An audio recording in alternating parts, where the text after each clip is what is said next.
साल था 2110। मानव इतिहास अपनी प्रगति के चरम पर पहुंच चुका था। अब वैज्ञानिकों के लिए चांद तक पहुंचना कोई चमत्कार नहीं रहा। महज एक दिन में चांद का सफर एक आम बात बन चुकी थी।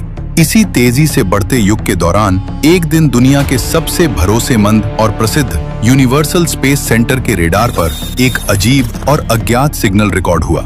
शुरू में वैज्ञानिकों ने सोचा शायद कोई साधारण कॉस्मिक तरंग होगी, लेकिन जब वही सिग्नल बिना रुके 24 घंटे तक आता रहा तो पूरे स्पेस सेंटर में हलचल मच गई, क्योंकि यह सिग्नल किसी भी ज्ञात अंतरिक्षीय तरंग से बिल्कुल मेल नहीं खा रहा था। फ्रीक्वेंसी ऐसी थी मानो किसी अनजान तकनीक से भेजी गई हो।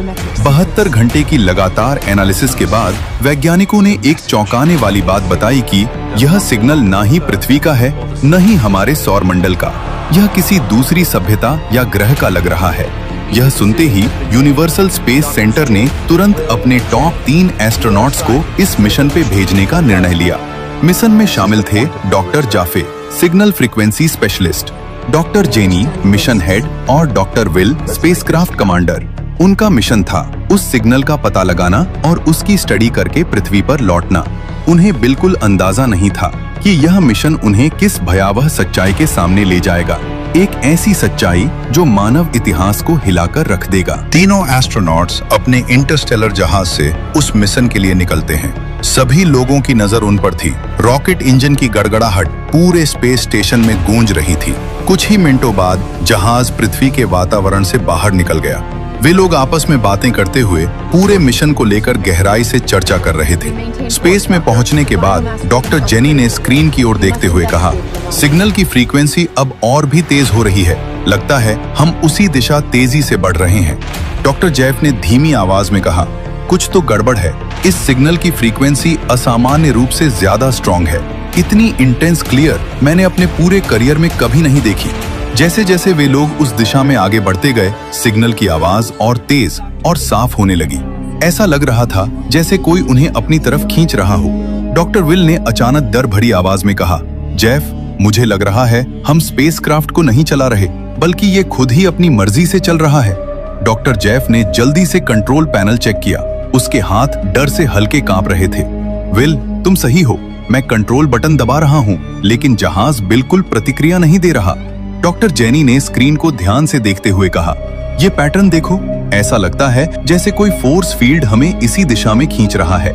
कुछ पल के लिए जहाज के अंदर सन्नाटा छा गया। तीनों एक दूसरे को बस देखते रहे। डॉक्टर विल ने कांपती आवाज में कहा, टीम तैयार रहो, कुछ बड़ा होने वाला है। डॉक्टर जेनी ने तुरंत पृथ्वी पर स्पेस सेंटर को संदेश भेजने की कोशिश की, लेकिन कनेक्टिविटी पूरी तरह से गायब थी, मानो किसी ने जानबूझकर बाहरी संपर्क ब्लॉक कर दिया हो। तभी अचानक जहाज में बज रहा अलर्ट सिग्नल एकदम से बंद हो गया।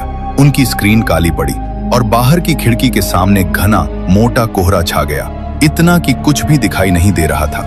इंटरस्टेलर धीरे धीरे उस कोहरे के बीच बढ़ने लगा, मानो किसी अदृश्य शक्ति उसे अपनी ओर खींच रही हो। कुछ ही सेकंड बाद कोहरा धीरे धीरे हटने लगा और जैसे ही दृश्य साफ हुआ, तीनों की सांसें रुक सी गईं। उनके सामने एक विशाल महाद्वीप यानी अंतरिक्ष की गहराइयों में छिपा बैठा हो, जहां पानी, जंगल, पहाड़, सब कुछ हरा भरा, बिल्कुल पृथ्वी जैसा दिख रहा था, लेकिन फिर भी किसी अनजानी ऊर्जा से भरा हुआ।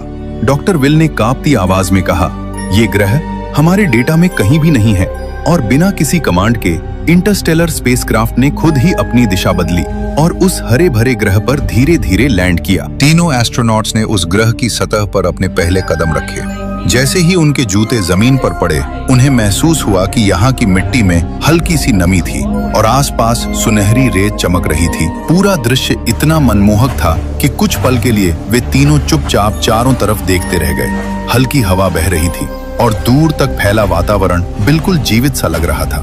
डॉक्टर जेनी ने धीमे से कहा, ये जगह सच में किसी अद्भुत दुनिया जैसी लग रही है। वे तीनों उस ग्रह पर काफी दूर तक चलते गए। आगे जाकर उन्हें एक विशाल समुद्र दिखाई दिया, जहां नीली लहरें बड़े पत्थरों से टकराकर हल्की हल्की गूंज पैदा कर रही थी। उस माहौल में कुछ पल के लिए हल्कापन आया। डॉक्टर जाफे हंसते हुए बोला, विल, हम लोग अगर चाहें तो यहाँ मछली भी पकड़ सकते हैं। विल ने गंभीर आवाज में जवाब दिया, जाफे, हम अभी अभी इस ग्रह पर उतरे हैं, हमें इस जगह को समझना होगा। और सबसे अहम बात, जैसे ही हम लोग यहाँ उतरे हैं, तभी से वो सिग्नल पूरी तरह बंद हो गया है। डॉक्टर जेनी चिंतित नजरों से समुद्र की तरफ देखने लगी। उसके मन में बहुत सवाल थे कि क्या ये ग्रह एलियन सभ्यता का तो नहीं है। डॉक्टर जेनी ने गंभीर आवाज में कहा, हमें टीम वर्क में काम करना होगा। अगर हमें इस ग्रह के बारे में सच जानना है तो जंगल में जाकर रिसर्च करनी पड़ेगी। जेनी ने जंगल की तरफ देखते हुए बोला, हमारा स्पेसक्राफ्ट अभी लोकेशन सिग्नल नहीं भेज रहा। शायद यहाँ की एनर्जी उससे टकरा रही है, जिस वजह से वो काम नहीं कर रहा। इसलिए मैं और जेफ जंगल के अंदर जाकर सैंपल और डेटा इकट्ठा करेंगे। और विल, तुम स्पेसक्राफ्ट के पास ही रहोगे। हमारे पर्सनल लोकेटेड सिस्टम पर नजर रखना। अगर कोई भी अजीब मूवमेंट दिखे तो तुरंत हमें संकेत भेजना। विल ने सिर हिलाया। ठीक है, तुम दोनों सावधान रहना। ये ग्रह जितना सुंदर दिख रहा है उतना ही खतरनाक भी हो सकता है। डॉक्टर जेनी और जेफ ने अपने उपकरण उठाए और गहरे जंगल की ओर बढ़ने लगे। जंगल में काफी अंदर तक चलते हुए डॉक्टर जेनी और जेफ अचानक रुक गए। पेड़ों के बीच से दूर एक अजीब सी चमक दिख रही थी, जैसे कोई मशीन धीरे धीरे ब्लिंक कर रही हो। दोनों धीरे धीरे उसके करीब गए और जैसे ही उनके सामने पूरा दृश्य साफ हुआ, उनकी सांसें रुक सी गईं। उनके सामने एक विशाल स्पेसक्राफ्ट पड़ा था, आधा जमीन में धंसा हुआ और उसके कोनों पर हल्की हल्की नीली लाइट ब्लिंकिंग कर रही थी। ये देखने के बाद जेनी बोली, न जाने कितने दिन से क्रैश हुआ है, फिर भी इसका इंजन बंद नहीं हुआ। जैफ कांपते हुए बोला, जेनी, ये हमारा जहाज नहीं है और न ही पृथ्वी की कोई तकनीक। जेनी बस उसे देखती रह गई। स्पेसक्राफ्ट का डिजाइन इतना हाईटेक था कि वो मानव सभ्यता से कई 100 साल आगे का लग रहा था। उसकी प्लेट पर अजीब चिन्ह बने थे। जेनी ने धीरे से कहा, अगर ये जहाज यहाँ क्रैश हुआ है तो इसका मतलब है कि इस ग्रह पर दूसरे ग्रह के लोगों की भी नजर होगी। दोनों एक पल के लिए बिल्कुल चुप खड़े रहे। उन्हें पहली बार समझ आया, ये ग्रह सुंदर जरूर है लेकिन सुरक्षित बिल्कुल नहीं। दोनों ने तय किया कि वे लोग स्पेसक्राफ्ट के अंदर जाएंगे। डर दोनों के अंदर था, मगर हिम्मत करते हुए अंदर गए। मगर जैसे ही वे लोग अंदर दाखिल हुए, दोनों कुछ पल के लिए वहीं थमसे गए, क्योंकि अंदर का नजारा किसी भविष्य की दुनिया से कम नहीं था। पूरा स्पेसक्राफ्ट चमक रहा था। दीवारों पर लगी लाइट्स अभी भी जल रही थीं और दर्जनों सुपर कंप्यूटर अपने आप चल रहे थे, जैसे वह जहाज अभी भी किसी अदृश्य मिशन पर काम कर रहा हो। स्क्रीन पर तेजी से डाटा चल रहा था, जैसे कोई इस ग्रह की जानकारी किसी दूर ग्रह पर ऑटोमेटिक भेज रहा हो। डॉक्टर जेफ धीरे धीरे एक बड़े कंप्यूटर के सामने जाकर खड़ा हुआ। जैसे ही वो उसके करीब पहुंचा, स्क्रीन अचानक चमकी और कुछ ही सेकंड में कंप्यूटर ने जेफ की पूरी जानकारी उसके बिना कुछ करे ही स्कैन और सेव कर ली। जेनी घबरा गई और बोली, जेफ, हमें अभी बाहर निकलना होगा। अगर यह सिस्टम तुम्हारी जानकारी ले सकता है तो कोई हमें देख भी सकता है। इससे बड़ी समस्या हो सकती है। जेफ ने तुरंत सिर हिलाया। दोनों बिना एक और सेकंड गवाए तेजी से स्पेसक्राफ्ट के बाहर निकल आए। बाहर आते ही जंगल फिर से उतना ही खामोश था जितना कुछ पल पहले था, लेकिन अब हवा में एक अजीब डर महसूस हो रहा था, मानो कोई उन्हें कहीं से चुपचाप देख रहा हो। स्पेसक्राफ्ट से बाहर निकलते ही जेफ ने धीमे स्वर में कहा, जेनी, क्या यह संभव है कि इस तरह के स्पेसक्राफ्ट को ढूंढने के लिए कोई और भी यहाँ आ सकता है? जेनी ने चारों तरफ देखते हुए गंभीरता से जवाब दिया, हाँ, बिल्कुल संभव है। इसकी जो तरंगे और कनेक्टिविटी हमने महसूस की है, वो किसी आम तकनीक की नहीं है। अगर यह सिग्नल हमारे पास पहुंचा है तो यकीनन ब्रह्मांड में कहीं और भी इसे रिसीव किया गया होगा, और ऐसा हुआ तो हमें इस ग्रह पे बहुत से अद्भुत चीजें देखने को मिलेंगी, यहाँ तक कि एलियन भी। जेफ ने घबराकर पूछा, मतलब कोई और सभ्यता भी इस ग्रह की तरफ बढ़ चुकी होगी? जेनी ने गहरी सांस ली। हाँ, और अगर ऐसा हुआ तो हो सकता है वे हमसे कहीं ज्यादा उन्नत और खतरनाक हों। इसलिए हमें जल्दी पता लगाना होगा कि यह ग्रह आखिर है क्या। तभी अचानक उनकी लोकेशन डिवाइस पर तेज इमरजेंसी अलर्ट बज उठा। आवाज इतनी तेज थी कि दोनों डर गए और एक दूसरे की तरफ देखने लगे। जेनी घबराकर बोली, जैफ, ये विल का ट्रैकर है, कुछ बहुत गड़बड़ है। बिना एक सेकंड गंवाए दोनों जंगल से बाहर की ओर भागने लगे। उनके कदम भारी हो रहे थे, दिल तेजी से धड़क रहा था, क्योंकि उन्हें महसूस हो गया था कि विल किसी बड़े खतरे में है। जैसे ही वे उस जगह पहुंचे जहां स्पेसक्राफ्ट और विल को मौजूद होना चाहिए था, मगर उनके पैरों तले जमीन खिसक गई। वहां न विल था न ही उनका स्पेसक्राफ्ट। सिर्फ रेत में एक कोने सा दबा हुआ उनका ट्रैकिंग डिवाइस पड़ा था, जो अभी भी ब्लिंक कर रहा था। जेनी की आवाज कांप गई, विल, क्या तुम हमें सुन रहे हो? प्लीज जवाब दो। लेकिन चारों तरफ सिर्फ गहरी खामोशी थी। सिर्फ समुद्र की लहरों की आवाज उनके कानों में गूंज रही थी। उनकी आंखों में डर भर आया था। अब तक वे इस ग्रह को बस रहस्यमयी समझ रहे थे, लेकिन अब ये जगह उनके लिए घातक लगने लगी थी। दोनों धीरे धीरे घुटनों पर वहीं बैठ गए, हैरान, टूटे हुए और निराश, क्योंकि उन्होंने अपना एक साथी खो दिया था और उन्हें पता भी नहीं था कि विल और इतना बड़ा स्पेसक्राफ्ट आखिर कोई इसे गायब कैसे कर सकता है, और अगर उठाया है तो किसने या किस चीज ने। जेनी उदास मन से बोली, अगर विल और पूरा स्पेसक्राफ्ट बिना किसी आवाज के गायब हो सकता है तो इसका मतलब है कि यहाँ कोई बहुत ही अद्भुत शक्ति मौजूद है। जैफ ने चारों ओर देखते हुए धीमे से कहा, जेनी, मुझे लग रहा है वो सिग्नल जिसने हमें यहाँ तक पहुँचाया उसी ने विल को भी यहाँ से गायब किया है, और अब हम दोनों को साथ ही रहना होगा। अब उनके सामने दो सबसे बड़ी समस्याएं खड़ी थी।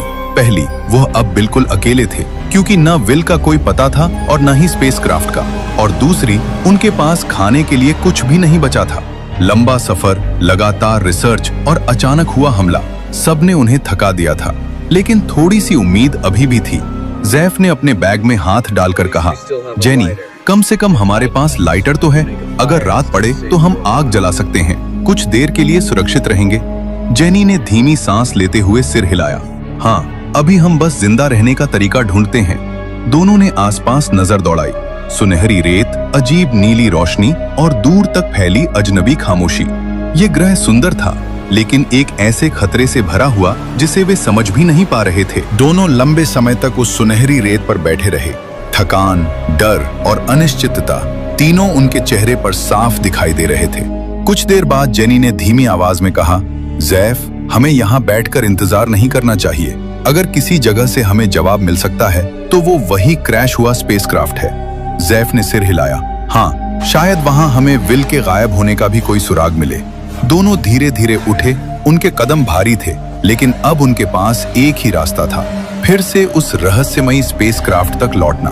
जंगल की ओर वापस बढ़ते हुए हवा और भी शांत हो गई थी। जेनी ने पीछे मुड़कर समुद्र की ओर देखा और बोली, जो भी यहाँ हो रहा है ये सब किसी संयोग का हिस्सा नहीं है, और धीरे धीरे दोनों फिर से उसी दिशा में बढ़ने लगे। दोस्तों, अगर आपको हमारी ये कहानी पसंद आ रही है तो कृपया चैनल को सब्सक्राइब करें और इस वीडियो को जरूर लाइक करें। चलिए अब वापस चलते हैं कहानी की ओर। दोनों जब फिर से उस स्पेसक्राफ्ट के अंदर गए तो वे इस बार और ज्यादा ध्यान से चारों तरफ देखने लगे। अचानक उन्हें स्क्रीन पर चल रहा एक सिस्टम दिखाई दिया जो किसी अजीब और अनजानी भाषा में ट्रांसमिशन कर रहा था। स्क्रीन पर चिन्ह और घुमावदार संकेत थे जो पृथ्वी की किसी भी भाषा जैसे नहीं लग रहे थे। ऐसा प्रतीत हो रहा था मानो वो तरंगे डिकोड होकर किसी और दिशा में भेजी जा रही हों। जेफ ने आश्चर्य से कहा, जेनी, सिस्टम अभी भी सक्रिय है। जेनी ने गहरी सांस लेते हुए जवाब दिया, इसका मतलब है कोई इस ग्रह से बाहर भी संचार कर रहा है। दोनों कुछ पल तक स्क्रीन को देखते रहे और तभी उस ट्रांसमिशन में 3 चमकते हुए प्रतीक दिखाई दिए, जिनमें से एक धीरे धीरे मिटता जा रहा था। जेनी ने कांपते हुए कहा, जेफ, ये 3 प्रतीक क्या हम तीनों का प्रतिरूप कर रहे थे? अब उनके दिल में एक नया और बड़ा डर उतरने लगा था। अगर एक प्रतीक मिट चुका है तो क्या विल अब इस दुनिया में नहीं है? जेनी ने धीरे से पैनल के बटनों को छुआ। उसी पल उनके सामने लगा हुआ बड़ा डिस्प्ले चमकने लगा और स्क्रीन पर किसी दूसरे ग्रह का दृश्य उभर आया। वहां लोग दिख रहे थे, चलते हुए, बात करते हुए, जीवन जीते हुए, मानो वो दुनिया पूरी तरह बस चुकी हो। ये देखकर जेनी की सांसें तेज हो गईं। जैफ, इसका मतलब ये सिस्टम किसी और ग्रह से जुड़ा हुआ है। जैफ कुछ पल तक स्क्रीन को देखता रहा, लेकिन अगले ही पल वो चिल्लाकर बोला, जेनी, वो देखो, वहां विल दिख रहा है। स्क्रीन पर सचमुच विल दिखाई दे रहा था, जैसे वो किसी और ही रहस्यमय ग्रह पर जा पहुंचा हो। दोनों के दिल में एक साथ खुशी और चिंता दौड़ गई। खुशी इस बात की कि विल जिंदा था और चिंता इस बात की कि वो इतनी दूर कैसे पहुंच गया। जेनी धीरे से बोली, अगर विल वहां है तो हमें पता लगाना होगा कि वो वहां कैसे गया और क्या हम लोग भी जा सकते हैं। दोनों हैरान परेशान उस स्पेसक्राफ्ट में बैठे रहे और अब उनके सामने एक नया रहस्य खड़ा था। दोस्तों, अब सबसे बड़ा सवाल यही है कि क्या जेनी और जैफ अपने साथी विल को वापस ला पाएंगे, या फिर वे दोनों भी उसी रहस्यमयी ग्रह पर पहुंच जाएंगे जहां विल इस समय फंसा हुआ है। उस रहस्यमयी स्पेसक्राफ्ट की स्क्रीन अभी भी हल्की हल्की नीली रोशनी दे रही थी। जेनी और जैफ एकदम चुप खड़े उस स्क्रीन को देख रहे थे। दोनों की सांसें तेज चल रही थीं। तभी अचानक स्क्रीन पर लिखे चिन्हों की रफ्तार बढ़ गई। अजीब भाषा के प्रतीक लगातार बदलने लगे। जेनी की आवाज अभी भी कांप रही थी, वो स्क्रीन के बिल्कुल करीब गई और बोली, अगर कोई हमें देख सकता है तो प्लीज हमारी मदद करो। हम इस जगह पर फंस गए हैं और हमारा एक साथी भी खो गया है। उसकी बात खत्म होते ही स्क्रीन पर अचानक तेज चमक दौड़ी। फिर एक अजीब सी लहरें जैसी लाइनें दिखाई देने लगी। ऐसा लग रहा था जैसे स्क्रीन कुछ सोच रही हो। कुछ सेकंड बाद स्क्रीन पर एक अनजानी भाषा उभरने लगी। जेफ घबरा गया। जेनी, ये भाषा हमारे सिस्टम में दर्ज भी नहीं है।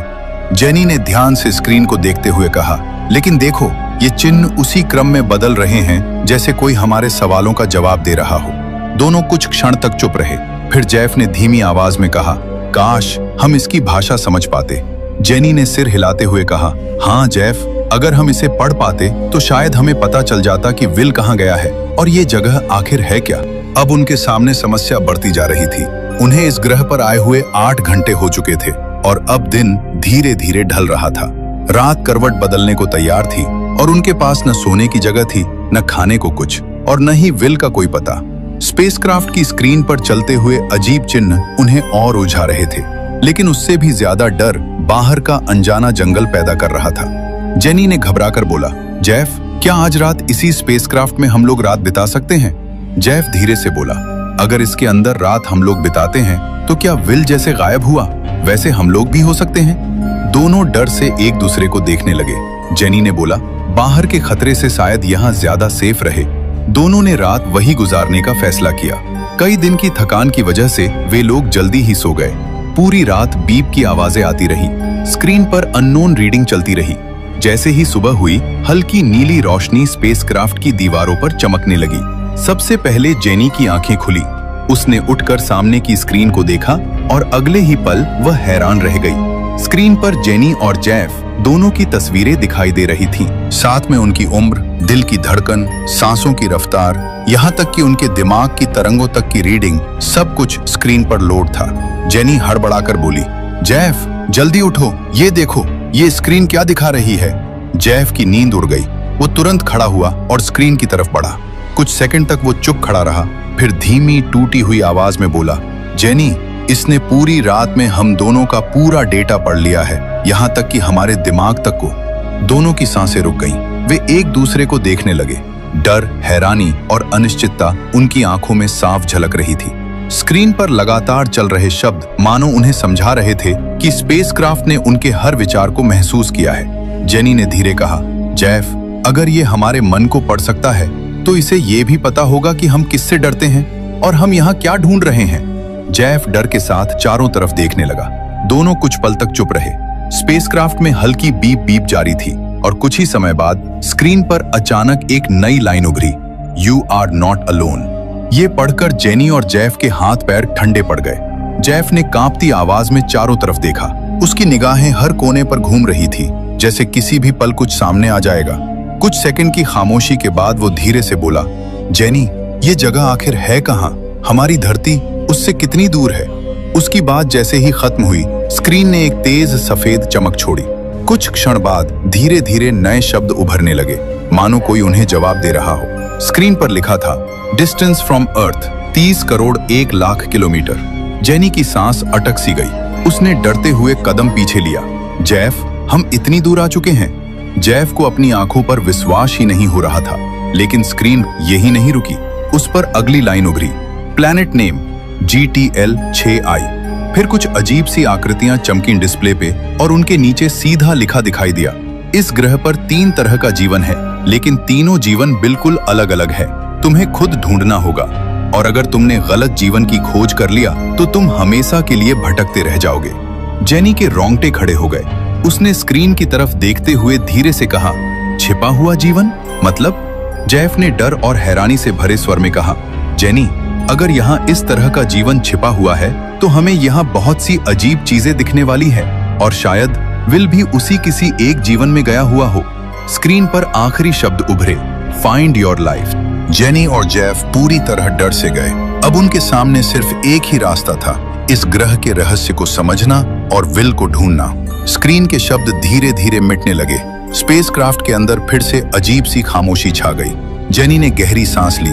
उसकी आंखों में डर जरूर था, लेकिन अब वहां संकोच नहीं, एक फैसला था। जेफ, हमें अब रुकना नहीं चाहिए।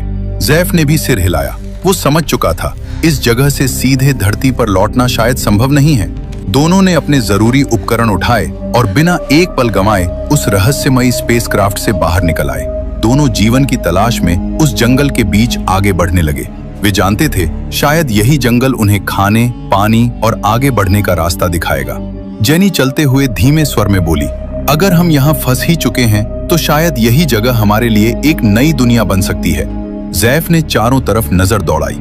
उसकी आवाज शांत थी लेकिन गंभीर।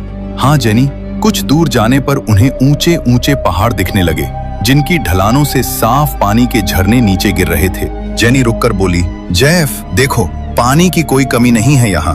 थोड़ा आगे बढ़ते ही उनकी नजर दूर फैले समुंदर पर पड़ी, नीला, शांत और विशाल। उसकी लहरें धीरे धीरे किनारे से टकरा रही थी। जैफ ने हल्की मुस्कान के साथ कहा, शायद यही वजह है कि इस ग्रह पर जीवन संभव है।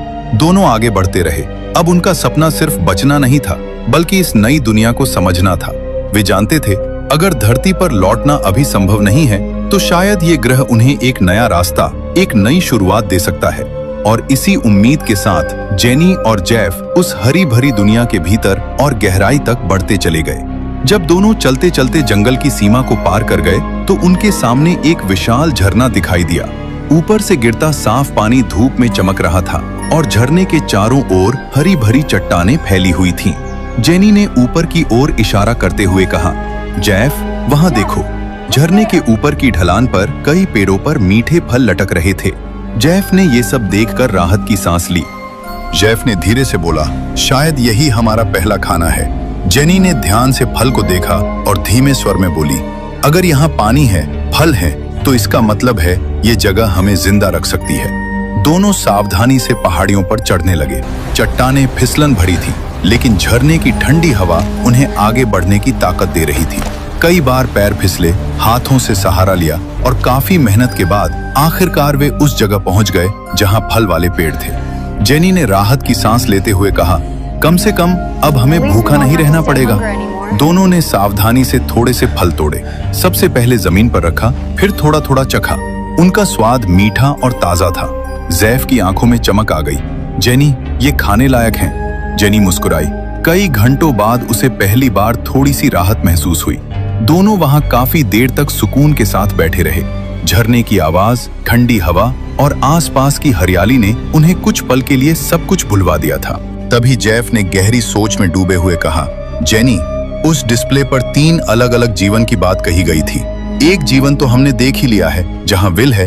वो कुछ पल रुका, फिर धीरे से बोला, लेकिन बाकी 2 जीवन कैसे होंगे? जेनी ने सामने फैले पहाड़ों की ओर देखा, जहां रास्ते धीरे धीरे बदलते जा रहे थे। उसकी आवाज शांत लेकिन भरोसे से भरी थी। नहीं जैफ, मुझे नहीं लगता कि वो यहीं होंगे। मुझे लगता है हमें अभी बहुत आगे तक का सफर करना है। वो झरने की दिशा से दूर की ओर इशारा करते हुए बोली, देखो, यहाँ हर थोड़ी दूरी पर जीवन का रूप बदलता जा रहा है। जंगल, पहाड़, पानी सब अलग अलग हैं। जेनी ने हल्की मुस्कान के साथ कहा, जब हम और आगे बढ़ेंगे तब शायद समझ आएगा कि आगे क्या दिखने वाला है। जैफ ने चुपचाप सिर हिलाया। उसे भी अब एहसास हो रहा था यह यात्रा की बस शुरुआत है। इसके बाद दोनों फिर से आगे बढ़ने लगे। कुछ दूर चलने के बाद अचानक आसमान का रंग बदलने लगा। नीलापन धीरे धीरे गायब होने लगा और काले बादल चारों तरफ छा गए। तेज हवा चलने लगी। कुछ समय बाद बारिश धीरे धीरे रुकने लगी। हवा शांत हो गई और बादल हल्के पड़ने लगे। जब दोनों बाहर निकले तो सामने का नजारा देखकर हैरान रह गए। दूर अंधेरे के बीच 2 जगह हल्की हल्की चमकती हुई रोशनी दिखाई दे रही थी। जैफ ने हैरानी से कहा, जेनी, वो देखो, 2 अलग अलग जगहों से रोशनी आ रही है। जेनी ने गंभीर होकर जवाब दिया, हाँ, मुझे लगता है 2 जीवन तो यहीं मौजूद हैं। लेकिन अगले ही पल उसने धीमी आवाज में कहा, मगर डिस्प्ले पर 3 जीवन बताए गए थे। इसका मतलब तीसरे जीवन में पहले ही विल चला गया है। दोनों कुछ पल तक चुप रहे, फिर उन रोशनियों को देखते रहे। धीरे धीरे फिर आगे बढ़ने लगे। आखिरकार दोनों उस चमकती हुई रोशनी के पास पहुंच गए। रोशनी पास से और भी तेज लग रही थी, लेकिन जेनी और जैफ दोनों की आंखों में अब भी डर साफ झलक रहा था। उन्होंने एक दूसरे की तरफ देखा। कुछ पल के लिए दोनों चुप रहे। फिर जैफ ने बहुत धीमी आवाज में कहा, जेनी, हमें अलग अलग रोशनी में जाना होगा। तुम जानती हो ना, सिर्फ एक रास्ता हमें सही जगह पहुंचा सकता है। वो थोड़ा रुका, फिर भारी मन से बोला, अगर हम दोनों एक ही रोशनी में गए तो हो सकता है हम हमेशा के लिए यहीं फंस जाएं। जैसा उस सिस्टम ने बताया था, हम भटकते ही रह जाएंगे इस ग्रह पे। जेनी की आंखें भर आईं। वो धीरे से बोली, हाँ जेफ, लेकिन मुझे बहुत डर लग रहा है। मैं पहले ही विल को खो चुकी हूँ। उसकी आवाज में दर्द था। अब हम भी अलग हो रहे हैं। पता नहीं उस रोशनी के पार हमारा जीवन कैसा होगा। दोनों कुछ पल तक बस एक दूसरे को देखते रहे, फिर टूटे मन से वे आगे बढ़े और एक दूसरे को कस कर गले लगा लिया। दोस्तों, अगर आपको हमारी ये कहानी पसंद आ रही है तो कृपया चैनल को सब्सक्राइब करें और इस वीडियो को जरूर लाइक करें। चलिए अब वापस चलते हैं कहानी की ओर। उस पल कोई शब्द नहीं थे, सिर्फ डर, भरोसा और एक दूसरे को दोबारा देखने की एक उम्मीद। और अब उनकी राहें अलग होने वाली थीं। आखिरकार कई घंटों के बाद जेफ ने मन भारी करके एक फैसला लिया। उसने नम आंखों से जेनी की ओर देखा और बोला, जेनी, मैं पहले जाऊंगा। जेनी कुछ कह नहीं पाई, बस धीरे से सिर हिला दिया। अंदर ही अंदर वो टूट रही थी। उसकी आंखों में आंसू थे, मगर वो लाचार थी, चुपचाप जेफ को देख रही थी। फिर जेफ ने एक आखिरी बार उसके हाथ थामे और बोला, अलविदा जेनी। और अगले ही पल वो उसी चमकती हुई रोशनी के अंदर चला गया। जैसे ही वो भीतर पहुंचा, वो रोशनी बुझ गई। जेनी चुपचाप बस देखती रह गई। उसका दिल जोर जोर से धड़कने लगा। उसने कांपते होठों से कहा, सलामत रहना जेफ, आई मिस यू। कुछ पल की खामोशी के बाद जेनी ने गहरी सांस ली। मन में डर था, लेकिन अब पीछे हटने का कोई रास्ता नहीं था। उसने खुद को संभाला, हिम्मत जुटाई और उसी चमकती हुई रोशनी की ओर बढ़ी। जैसे ही वो रोशनी में दाखिल हुई, एक तेज प्रकाश फैला और अगले ही पल जेनी भी पूरी तरह गायब हो गई। कुछ समय बाद जेफ खुद को एक बर्फीली सतह पर खड़ा हुआ पाया। उसे कुछ समझ नहीं आ रहा था कि वो कहाँ है। जहां तक उसकी नजर जाती, सिर्फ बर्फ और पानी। चारों तरफ सन्नाटा था। हवा ठंडी और तेज थी।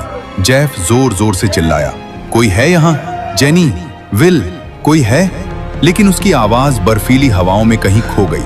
वहां उसे सुनने वाला कोई भी नहीं था। तभी उसकी नजर थोड़ी ही दूरी पर गई और वो चौंक गया।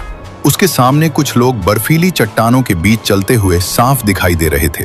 वे आज के इंसान जैसे नहीं थे। उनके शरीर मजबूत थे, चेहरे पर घने बाल और हाथों में पत्थर के औजार थे। उनके कपड़े जानवरों की खाल से बने हुए थे। जेफ ने धीरे से खुद से कहा, ये तो नियांडरथॉल्स, आदि मानव हैं, जिनके बारे में अभी तक सिर्फ उसने किताबों में ही पढ़ा था। आज उन्हें अपनी आंखों के सामने देखकर वो पूरी तरह हैरान था। उसका दिल बहुत तेजी से धड़क रहा था। उसे अब साफ साफ समझ आ गया था कि वो किसी दूसरे ग्रह पे नहीं, बल्कि करोड़ों साल पुराने समय में आ चुका है। वो ये समय था जब मानव विकास की शुरुआत हो रही थी, जब इंसान जैसा जीवन धीरे धीरे आकार ले रहा था। आग को समझा जा रहा था, शिकार करना सीखा जा रहा था और बर्फीली दुनिया में जिंदा रहने के तरीके खोजे जा रहे थे। जेफ हैरानी से उन्हें देखता रहा। वे आपस में इशारों से बात कर रहे थे। कुछ लोग पत्थरों से औजार बना रहे थे और कुछ खाने की तलाश में आगे बढ़ रहे थे। जेफ की आंखें भर आईं। मैं इतने पुराने जीवन में आ गया हूं, उसने धीमी आवाज में कहा। उसके सामने इतिहास जिंदा था, चलता हुआ, सांस लेता हुआ। अब सवाल ये नहीं था कि वो यहाँ कैसे पहुंचा। सवाल ये था, क्या जेफ इस करोड़ों साल पुरानी दुनिया में जिंदा रह पाएगा? जेफ कुछ देर तक उन्हीं नियांडरथॉल्स आदि मानवों को छिपकर देखता रहा। वो कोई गलती नहीं करना चाहता था। उसे पता था ये समय, ये दुनिया उसके लिए बिल्कुल नई और खतरनाक है। थोड़ी देर बाद उन आदि मानवों का एक छोटा समूह बर्फीली चट्टानों के बीच रुक गया। उन्होंने पत्थरों से आग जलाने की कोशिश शुरू की। कुछ चिंगारियां निकली और थोड़ी देर में हल्की आग जल उठी। जेफ ये सब देखकर वो और भी हैरान हो गया। उसने मन ही मन सोचा, ये लोग ह्यूमन एवोल्यूशन की शुरुआत में हैं। जेफ धीरे धीरे उन आदि मानवों के साथ आगे बढ़ने लगा। वो अब भी थोड़ी दूरी बनाए हुए था, लेकिन उनकी हर हरकत ध्यान से देख रहा था। चलते समय उसने एक बात नोटिस की। छोटे छोटे बच्चे बीच में थे, जबकि बड़े लोग उन्हें चारों तरफ से घेर कर चल रहे थे, ताकि ठंड और किसी अचानक खतरे से बच्चों को बचाया जा सके। जेफ को यह देखकर अंदर से कुछ छू गया। उसने धीरे से सोचा, इतने पुराने समय में भी ये लोग अपने बच्चों की इतनी फिक्र करते हैं। समूह के आगे आगे एक मजबूत कद काठी वाला मुखिया चल रहा था। उसके हाथ में पत्थर का भारी औजार था और उसकी नजर हर दिशा पर बनी हुई थी। वो बार बार रुककर आसपास देखता, मानो रास्ता और सुरक्षा की जांच कर रहा हो। जेफ को समझ आ गया, यही उनका लीडर है। पीछे की तरफ कुछ औरतें भी चल रही थीं। उनके हाथों में जानवरों की खाल थी, कुछ खाने का सामान और बच्चों के लिए कपड़े जैसे टुकड़े। ठंडी हवा तेज थी, लेकिन वे सब एक दूसरे के करीब चल रहे थे। जैफ को पहली बार इस बर्फीली दुनिया में डर से ज्यादा अपनापन महसूस हुआ। उसने खुद से कहा, ये लोग जंगली नहीं हैं, ये बस जीने की कोशिश कर रहे हैं। और उसी पल जैफ ने तय कर लिया, अगर उसे इस समय में जिंदा रहना है तो उसे इन्हीं लोगों के साथ चलना होगा। जैफ ने देखा कि वहां का लीडर सबको तेजी से आगे बढ़ने का इशारा कर रहा था। वो बार बार हाथ से संकेत दे रहा था, जैसे कहना चाहता हो कि उन्हें जल्दी चलना होगा। जैफ को धीरे धीरे समझ में आने लगा था कि ये लोग खाने की तलाश में किसी दूसरी जगह जा रहे हैं। काफी देर तक उनके पीछे चलते रहने के बाद वे सभी एक विशाल समुद्री तट तक पहुंच गए। नीला पानी दूर दूर तक फैला हुआ था और ठंडी हवा तेजी से चल रही थी। सभी नियांडरथॉल्स वहां बैठ गए। फिर उनके पास जो भी थोड़ा बहुत खाना था वे आपस में बांटकर खाने लगे। ये सब देखकर जैफ के अंदर भी जोरों की भूख उमड़ने लगी। उसका पेट लगातार खाली होने का एहसास दिला रहा था, लेकिन डर की वजह से वो उनके सामने जाने की हिम्मत नहीं जुटा पा रहा था। वो दूर से ही उन्हें देखता रहा और यही सोचता रहा कि अगर वो उन सब के पास गया तो वे उसे खतरा न समझ ले। तभी जैफ ने देखा कि वहां के लीडर की नजर अचानक समुंदर की तरफ चली गई। पानी के किनारे एक सील निकली हुई थी। लीडर ने तुरंत इशारों में सबको रुकने को कहा, लेकिन उसी पल एक छोटा नेंडरथल बच्चा जोश में आकर उसे मारने के लिए दौड़ पड़ा। जैसे ही वो पास पहुंचा, सील फौरन पानी के अंदर वापस चली गई। ये देखकर लीडर का चेहरा गुस्से से लाल हो गया। उसने जोर से आवाज निकाली और बच्चे की तरफ गुस्से में इशारे करने लगा। तभी वहां एक मादा नियांडरथॉल लीडर के पास आई। वो शांत थी, लेकिन उसकी आंखों में समझदारी झलक रही थी। उसने हाथों के इशारों से लीडर को समझाने की कोशिश की, मानो वो कह रही हो कि वो बच्चा जानबूझकर नहीं, बस जोश में गलती कर बैठा था। वो बार बार बच्चे की तरफ देखती, फिर लीडर की तरफ, जैसे उसे याद दिला रही हो कि बच्चे से गलतियां हो जाना स्वाभाविक है। लीडर कुछ पल चुप रहा। उसका गुस्सा धीरे धीरे कम होने लगा और जैफ ये सब देखकर हैरान रह गया। इतने पुराने समय में भी समझदारी और माँ की ममता मौजूद थी। लीडर ने गहरी सांस ली और अपने गुस्से को काबू में किया।